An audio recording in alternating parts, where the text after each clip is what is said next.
Greece, where we're in Costa Navarino for the 2015 Travel Convention.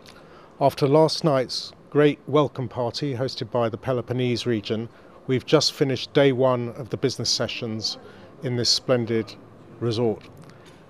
The theme of this year's convention is risk and resilience, so it won't surprise you that we tackled the issues of political and economic uncertainty in the future. And we started off with Justin Urquhart Stewart giving a world economic weather forecast this morning, which was actually quite upbeat, and he pointed out that the long-term growth forecasts are quite optimistic, and the UK economy is in its historical balance, so that it's not all doom and gloom.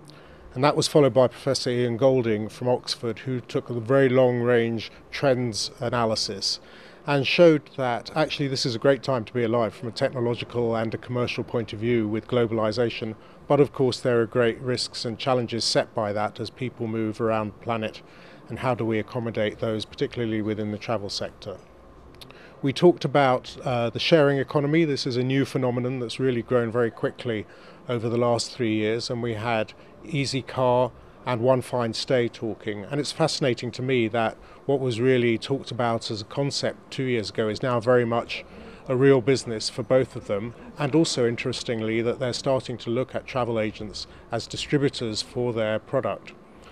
This afternoon we heard from 3 of the industry leaders about how they're looking at uncertainty and how their strategies are incorporating that. We heard from Dominic Paul from Royal Caribbean about their expansion into the Chinese market, which is growing at a phenomenal rate and is going to be a huge market. 250 million people living within 4 hours of Hong Kong, the size of America. How can you get ready to take advantage of that market? We heard from Andrew Swaffield, the Chief Executive of Monarch, how he sees the airline sector changing. He sees overcapacity in the European market and a rationalisation there, and an increasingly sort of small charter sector. And lastly, we heard from Nick Longman, the UK Managing Director of TUI, about their differentiation strategy and how they're using that to manage their risk by having a diversified portfolio. So a very full day here.